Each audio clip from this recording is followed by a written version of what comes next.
নমস্কার, প্রত্যেককে স্বাগত জানাই নেমু নিউজ ইউটিউব চ্যানেলের নতুন একটি ভিডিওতে। পশ্চিমবঙ্গের সমস্ত স্কুলে মিড ডে মিল দেওয়াকে কেন্দ্র করে আবারও নতুন খবর সামনে এসেছে। এবার সত্যি মিড ডে মিল বন্ধ হয়ে যাওয়ার পথে এমনই খবর সামনে চলে এসেছে। কিছুক্ষণ আগেই একটি খুবই গুরুত্বপূর্ণ আপডেট এসেছে পশ্চিমবঙ্গের সমস্ত স্কুলে মিড ডে মিল দেওয়াকে কেন্দ্র করে। আর এই মিড ডে মিল আর কতদিন দেওয়া হবে, এছাড়াও বন্ধ হয়ে যাবে কিনা সেই নিয়ে শিক্ষা দপ্তর একটি গুরুত্বপূর্ণ খবর প্রকাশ্যে এনেছে, যেটা আজকের এই ভিডিওতে বিস্তারিত আলোচনা করা হবে। এবং আপনারা জানতে পারবেন যে পশ্চিমবঙ্গের যে সমস্ত স্কুলে বর্তমানে মিড ডে মিল চলছে সেখানে আর কতদিন মিড ডে মিল চলবে, এবং রাজ্য সরকার এবং কেন্দ্র সরকারের তরফ থেকে বিস্তারিত যে আপডেট সেটা সবার সামনে তুলে ধরব। বিশেষ করে শিক্ষা দপ্তর কি জানিয়েছে সেটা আজকের এই ভিডিওতে জানতে পারবেন। তো অবশ্যই ভিডিওটি শেষ পর্যন্ত দেখবেন। তার আগে এই ভিডিওটিকে লাইক করুন এবং পরবর্তী গুরুত্বপূর্ণ ভিডিওর আপডেট পেতে চ্যানেলটিকে সাবস্ক্রাইব করে পাশের বেল আইকনে অল প্রেস করে রাখুন। আপনারা অনস্ক্রিন দেখতে পাচ্ছেন খুবই গুরুত্বপূর্ণ তথ্য, যেটা সংবাদপত্রে প্রকাশিত হয়েছে। দেশের সরকার পোষিত অবৈতনিক বিদ্যালয়গুলিতে কাজের দিনে প্রথম শ্রেণী থেকে অষ্টম শ্রেণী পর্যন্ত প্রতিটি ছাত্রছাত্রীর জন্য রান্না করা দ্বিপ্রাহরিক আহারের বন্দোবস্ত করেছে কেন্দ্রীয় তথা দেশের প্রতিটি রাজ্যের সংশ্লিষ্ট সরকার। যেহেতু অবৈতনিক এই সব স্কুলের পড়ুয়ারা মূলত নিম্নবিত্ত পরিবারের সন্তান, সেহেতু তারা ভরপেট দ্বিপ্রাহরিক যে আহারের বন্দোবস্ত করে থাকে। তো সেক্ষেত্রে ছাত্রছাত্রীদের একদিকে যেমন পুষ্টির ব্যবস্থা হয়, তেমনই পড়ুয়াদের স্কুলে আসা এবং স্কুল ছুট যে হওয়ার একটা প্রবণতা সেটাও কিন্তু অনেকটাই বশে আনা হয়েছে এই প্রকল্পের মাধ্যমে। অর্থাৎ এখানে মিড ডে মিল যে প্রকল্প তার কথা বলা হয়েছে।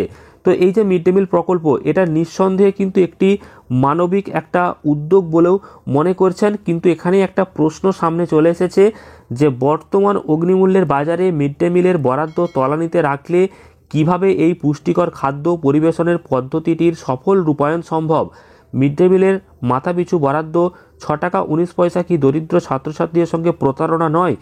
যেসব দেশে মন্ত্রী থেকে শুরু করে আমলা, সাংসদ, বিধায়কদের যে ভাতা সেটা দিনের দিন লাফিয়ে বাড়ছে, সে দেশের ভবিষ্যৎ প্রজন্মের জন্য খাবারের বরাদ্দ বাড়ছে একদম সম্মুখ গতিতে। বেসরকারি বিদ্যালয়ের বিপুল খরচ বহনে অক্ষম অভিভাবকরা বাধ্য হয়ে সন্তানদেরকে অবৈতনিক বিদ্যালয়ে কিন্তু পাঠাচ্ছেন। আর এখানেই আক্ষেপের বিষয় হচ্ছে সরকার পোষিত এইসব বিদ্যালয়ের শিক্ষক শিক্ষিকাদের একাংশ তাদের কাজটিকে নিছকই চাকরির মতো মনে করছেন, যেখানে দায়িত্ববোধের ছিটে ফোঁটাও থাকছে না। তাদের সন্তানদের জন্য তারা বেসরকারি স্কুলের শিক্ষার উপর ভরসা করছেন, কিন্তু পেশাগত কারণে কিন্তু তারা ভরসা করছেন সবসময় সরকারি চাকরি, এবং নিরাপত্তার কারণেও তারা সরকারি চাকরিকে বেশি প্রাধান্য দিচ্ছে। কিন্তু তার পরিবর্তে এখানে দেখুন কি বলা হচ্ছে যে চাকরির প্রয়োজনে তারা সরকারি খুঁজছে, কিন্তু তাদের নিজস্ব সমস্ত কাজে বেসরকারির দিকেই ঝুঁকছে। আশ্চর্যের বিষয়, বিদ্যালয়ে পরিদর্শক বিভাগ থাকা সত্ত্বেও দিনের পর দিন অবনতি ঘটে যাচ্ছে শিক্ষার। মূল্যবোধ জাগ্রত না হলে এই অবস্থা কিছুতেই কোনো রকমভাবেই পরিবর্তন করা যাবে না। মনে রাখতে হবে, বিদ্যালয়গুলিতে ছুটির দিনের সংখ্যা নেহাত কিন্তু কম নয়। বছরে 365 দিনের মধ্যে মোটামুটি 200 থেকে 205 দিন স্কুল খোলা থাকে। এই 200 দিনের জন্য খাবারের গুণগত মান ভালো রেখে মিড ডে মিল পরিবেশন করা কি এতটাই দুঃসাধ্য কাজ? অন্যদিকে অষ্টম শ্রেণী পর্যন্ত যে মিড ডে মিল পরিবেশন করার একটা সিদ্ধান্ত, সেটাও অমানবিক। কারণ নবম, দশম কিংবা একাদশ, দ্বাদশ শ্রেণীর ছাত্রছাত্রীদের কি খিদে পাচ্ছে না?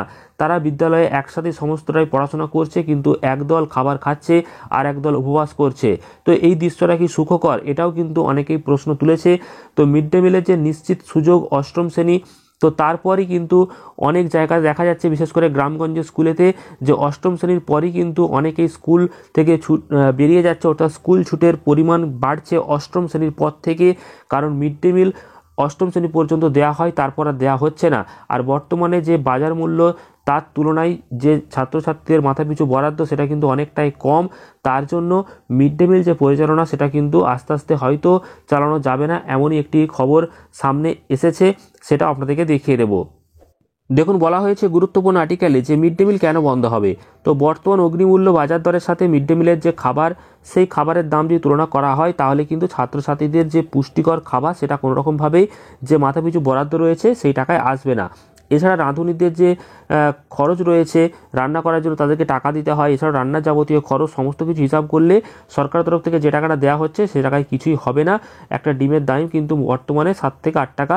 তো তার জন্য মিড ডে মিল নিয়ে কিন্তু একটা বড় আশঙ্কা দেখা যাচ্ছে। অধিকাংশ শিক্ষকরাই কিন্তু জানাচ্ছে যে 2022 সালে এই টাকা বেড়েছিল, তারপর কিন্তু আর বাড়েনি।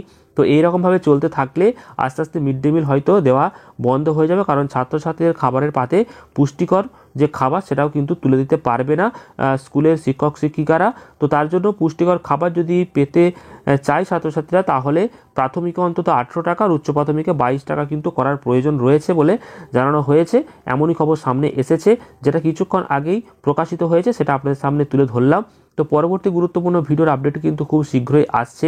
চ্যানেলটিকে সাবস্ক্রাইব করতে ভুলবেন না। ভিডিওটি ভালো লাগলে প্রচুর পরিমাণ লাইক এবং শেয়ার করে দেবেন। ধন্যবাদ।